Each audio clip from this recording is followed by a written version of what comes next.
fighting components. We have the United States Army, the Navy, the Marine Corps, and the Air Force. As separate branches of the military, we have our rivalries. We have our different approaches to defeating the enemy. And we have a variety of weapons at our disposal that are unique to our branch and to our mission. We even have an annual Army-Navy football game. Go Navy. Matter of fact, before I go on, I'd like to pay homage to any veteran here or active duty military personnel, any law enforcement, and any first responder. Will y'all stand? All right.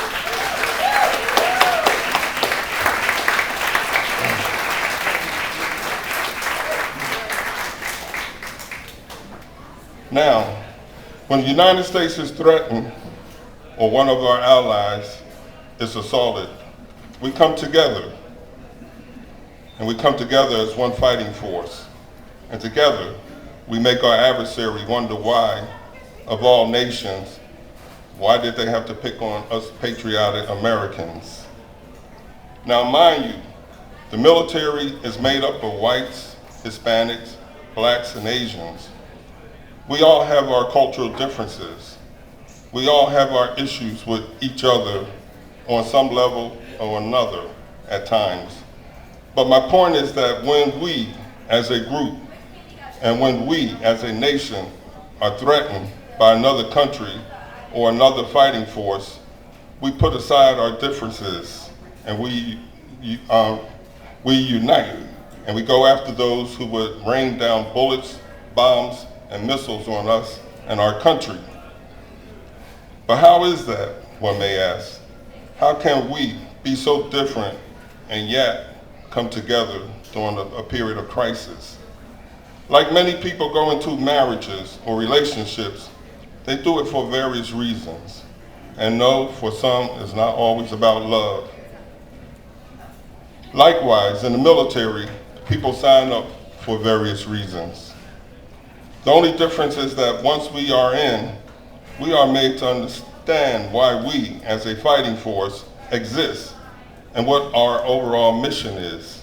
And that is defending this great republic against all enemies, foreign and domestic.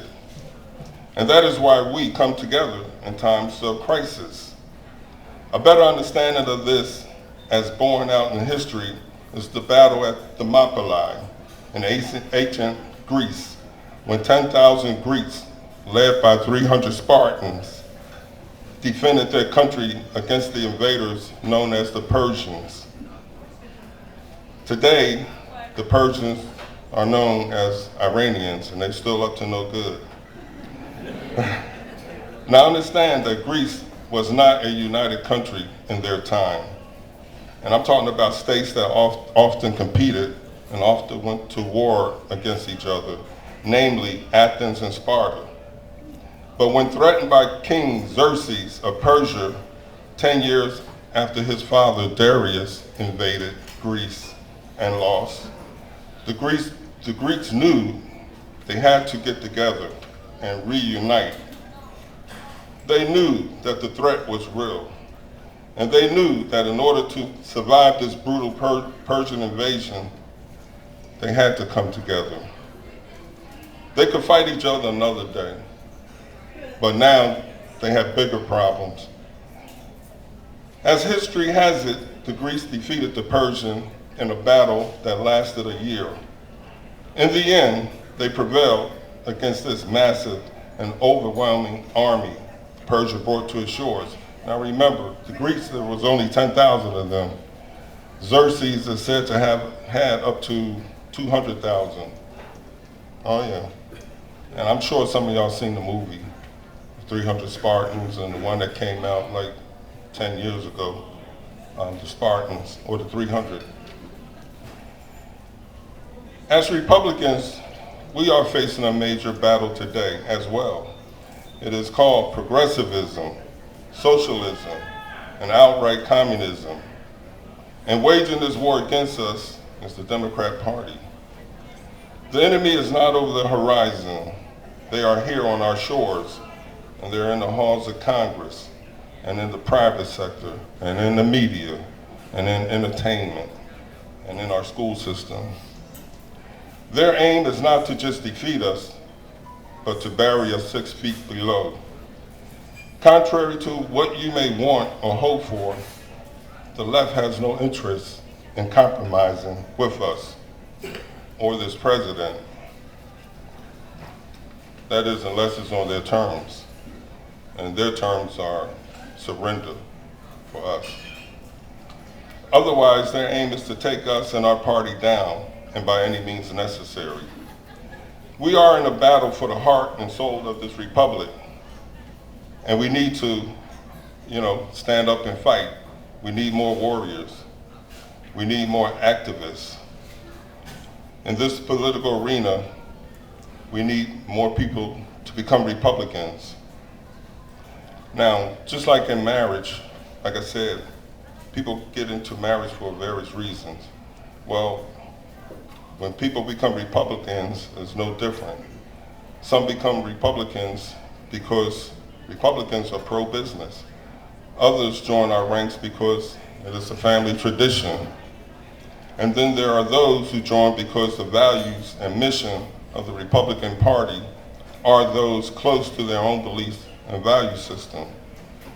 My point is this: for some, the core values for which the party stands for is not of paramount importance. To others, it is everything. Protecting our rights, preserving our treasured U.S. Constitution, and defending this great republic from those who would have us become socialists and communists is the reason why they become Republicans. For them, this is a mission. It is also a cause.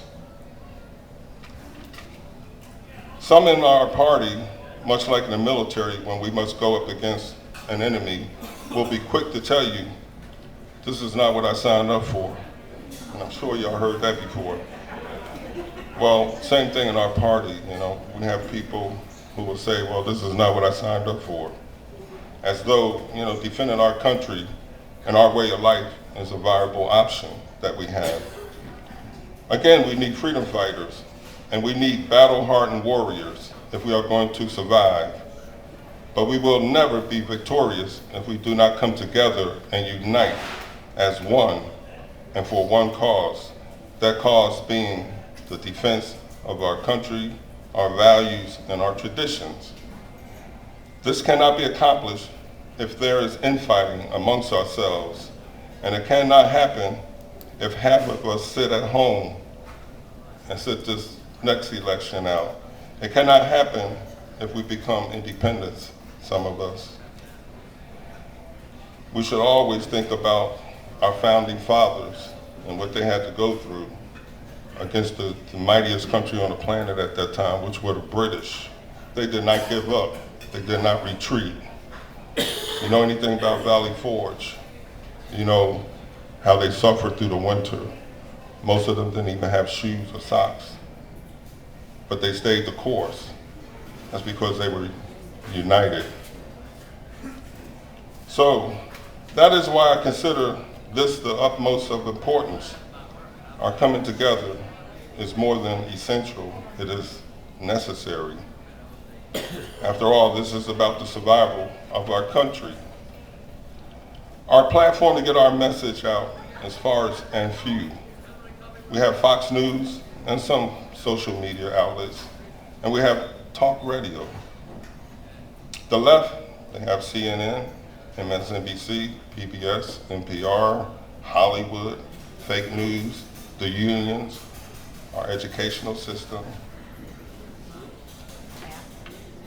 We all have our purpose in life, and we all want to serve our country in some way. But we must never forget that we are all Republicans, and that there are forces out there who want to fundamentally change all that we stand for and believe in. Sure, we have a fighter in our president, Donald J. Trump, and that's a good thing. But you know, someday Trump is going to leave the White House, and we're going to have to stand up on our own. I mean, I don't see anybody replacing this guy, you know, with his veracity and the way he fights back. I don't know of anyone who can compete with Trump's personality, you know. But we cannot sit back and leave this burden to just the president in hopes that he will carry us across the finish line. That's a heavy load to carry, the country, for one man. So we have to do our part. We have to act and ensure that he has the support to put into place the policies that will last throughout time, and you know, the things that are going to benefit our offsprings long after he is gone. As a writer and speaker and talk radio show host, I do what I do because I feel compelled to do it. Because when all is said and done, I know that we can still lose in 2020. So I take nothing for granted. If you can imagine that scenario, then you know the path the left wants to take us down. And that's a path that I will not, you know, not allow to happen as long as I live. Sadly, some on our side are assisting them in many ways. Anybody know Chief Justice Roberts? Yeah. All right. Well, this Chief Justice seems to be more interested in balancing and preserving the image of the Supreme Court under his tenure more than he is interested in adhering to the principles founded within the United States Constitution and with following the rule of law. Understand this one thing, the left is never going to capitulate.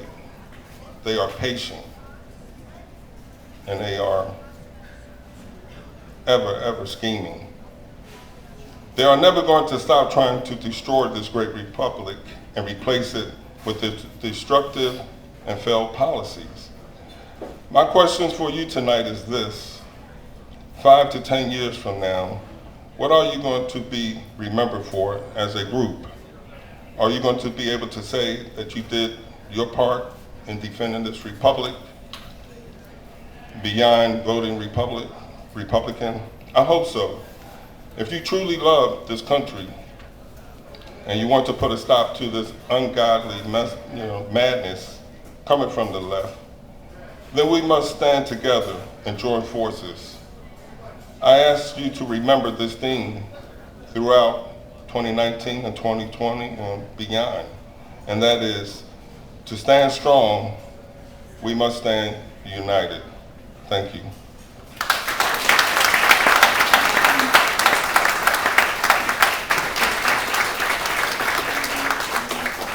Thank you.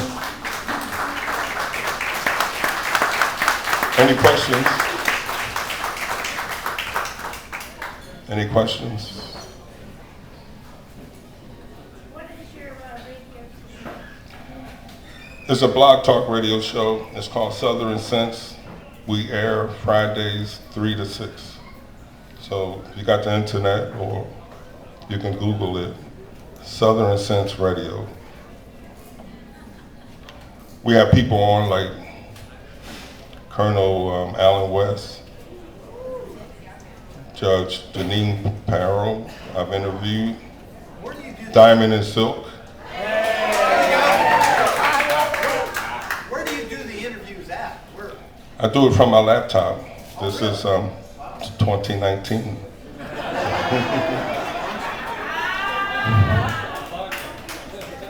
No, what we have the studio that we bring up on the laptops. I'm the co-host, and matter of fact, the host, Annie Ubelis, she's in Beaufort, South Carolina. So we get people from all over the United States. We get people from Europe, Canada, you name it. Sir. What is the Republican Party not doing to attract the younger voters? Okay, rephrase the question. Okay. His question was, what is the Republican Party not doing to reach out to young people, young folks? Well, I'm gonna tell you, most young folks are busy being young folks.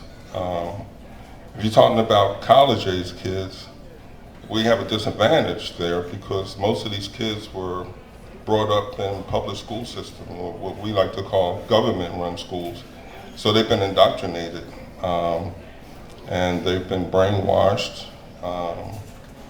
They like to have their safe spaces. And you're a parent, and you go to your child's house for dinner, politics is not allowed, things like that. So we need to reach out really and reclaim our educational system, I believe.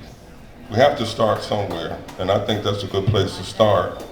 And then we got to go to Hollywood and reclaim Hollywood.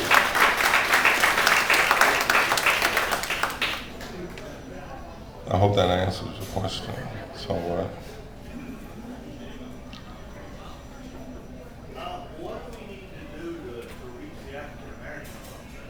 What do we need to do to reach African Americans?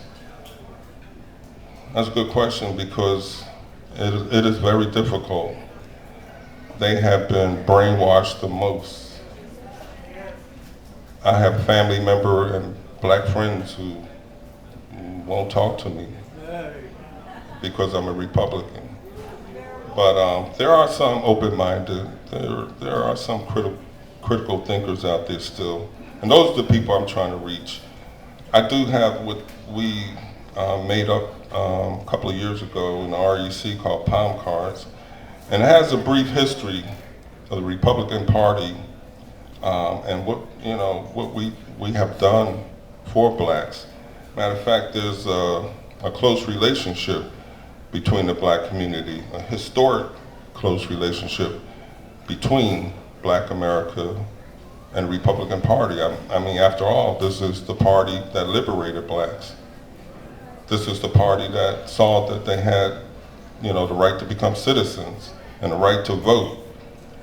Abraham Lincoln, he wasn't assassinated because he freed the slaves. He was assassinated because he gave blacks the right to vote. How do we know this? John Wilkes Booth, in his diary, said so. He was there at the Capitol, not too far from Lincoln, when Lincoln said that he wanted to give black people the vote. So I would say we have to get them to realize that the history they've been taught is erroneous. And we have to give them the true history, but we have to know that history ourselves. I do it by passing out the palm cards. I have books that I will give away my books to people I think if they read it might benefit from it.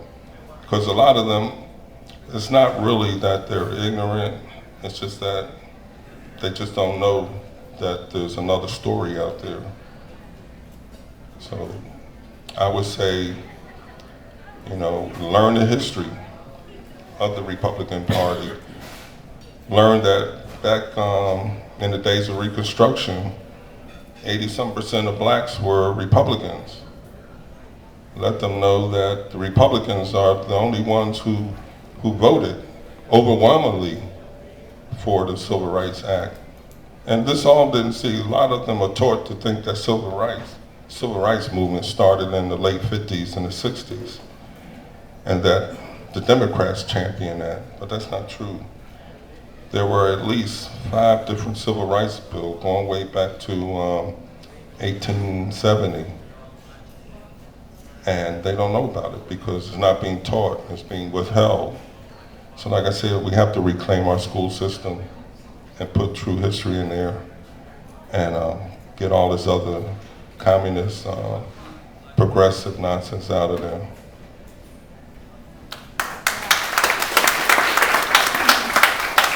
Any more questions?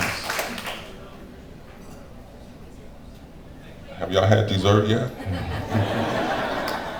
Thank you, that was great. All right, that's it. I do have books. If you know somebody who's on the edge, thinking about becoming a Republican, those books will pull them, the rest of the way, I'm sure. They have before. I've had history teachers come to me with master's degrees and PhDs tell me they learned about things in my books they didn't even know about. So I always say it's like a 4-year college education for just $20. But it's a lot. You get a lot of bang for your $20, out of that book. And I pass those books out a lot to people here who I, felt couldn't afford it. So I always have people when I go to book signings. I always have 1 or 2 people that just kind of linger around and they look in, and they want it. So I ask them, do you want the book? Yeah, I do, but I don't have no money. So I say, well, just hang around a little longer, and after I'm through, just come see me and I'll give it to you. But you gotta promise me you'll read it, and then I'll give it away. But a lot of people do that. I've had people that are buying 10 of my books, 15 or 20, to give away because of the valuable information. And sadly, even though this county was flipped from Democrat to Republican, we still have a problem here in Palatka. We have a city commission that's basically all Democrat. We have a Democrat black community still. So we gotta find more ways of reaching out to them. I attend a whole lot of their events, like Martin Luther King and what's that other, Juneteenth, 10th, whatever. And I pass out my cards and I bring some books. But that's what we have to do. We have to become missionaries for conservatism. I've had people that will say to me, other conservatives, white conservatives, that say, we appreciate what y'all are doing for your community. And I would tell them, when you're in the church and you're Catholic or Methodist, whatever, and you become a missionary, they don't just send black missionaries to Africa and white missionaries to Europe. You're a missionary and you believe in what you believe in, you go. So that's what we got to think of being a conservative as pretty much like a religion, and we have to be missionaries for what we believe in. And I believe people will listen, because there's a lot of foolishness out there, especially coming from the left.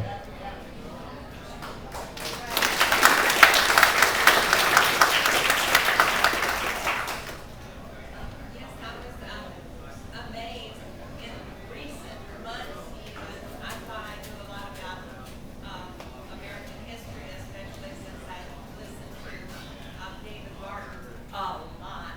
But I was really amazed recently to discover that the KKK had nothing to do with the fact that people were black, because they hanged as many whites as they did blacks. It had to do with the fact that the people were Republican, and they would stand at the doors of the polls of the voting places, and as the black folks would come in, they would say, "And which side are you voting for?" And because they knew that they would get the hangman's noose if they said Republican. That's what actually made the black race turn to Democrat, was the KKK would hang them because they were Republican, and would equally hang white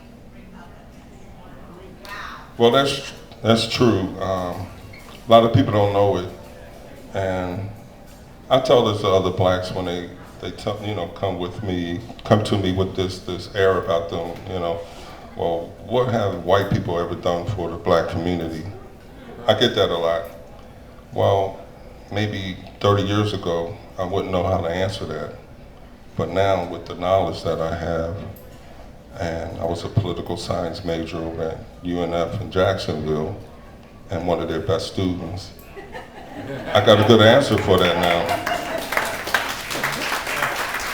I will tell them they liberated your ancestors, and the ones that you were taught and brainwashed to hate the Republicans. They're the ones that liberated your ancestors. And true, a lot of people don't know that there were white Republicans who were lynched right along with blacks for, assisting blacks. And I put that out. And when I tell them that, it's like, some will say, oh, that's a lie, But most will respond by saying, I didn't know that. I tell them, well, look it up, Where can you buy your books and jump over here and that if somebody goes home and wants to buy a gift or something for somebody else? What can they do? Oh, you look so familiar. Did you ever work in St. Johns County? I'm an attorney in St. John's. Well, I used to work Child Protective Services. I'm a parent's attorney. FIP, yeah, remember that. You always remember the good one. Oh, yeah. But you can buy my books on Amazon and Barnes and Nobles. I also wanted to tell you, I was at the Trump rally on July 4th in Washington, D.C. I had to All right. We got back from a vacation and we got back on a plane 24 hours later to go spend time with 200,000 of Donald Trump's friends. And I will tell you this, there were a lot of African American and people of color there. And a lot of the things I overheard, which I'm sure will make you very happy, were we're making history right now. And we had so many people from other countries so supportive of our president, and so many African American families with the whole family in the rain, because it was raining, of course, and very supportive of this is history in the making. Got to talk to a lot of people, obviously, and a lot of them were Democrats and they're now Republicans. So it's working. It's working. It's just that you're not going to hear it from the media, and I thank you. Obviously, you got smart and got out of the system, so I'm still kind of there, but Yeah. thank you. Yeah, I wrote 2 books on that experience. Children that were abandoned, abused, and neglected. That's what we need to be taking care of. Yeah. That's what needs to. Until Right. no more homeless, no more children in the department, that's what we should be focusing Yeah. on. That's right. And a lot of these kids, when they come out of foster care, they really have no support system, and they end up, the guys end up being, criminalized. The girls often put in clubs to work as dancers or whatever, escorts, or they go to prostitution. So we have to do, something about, that. Curtis, your books are also available as ebooks too, not just in paperback. That's correct, on Amazon. And some of my books are in the libraries here in Putnam County. Yeah. Any other questions? I appreciate that.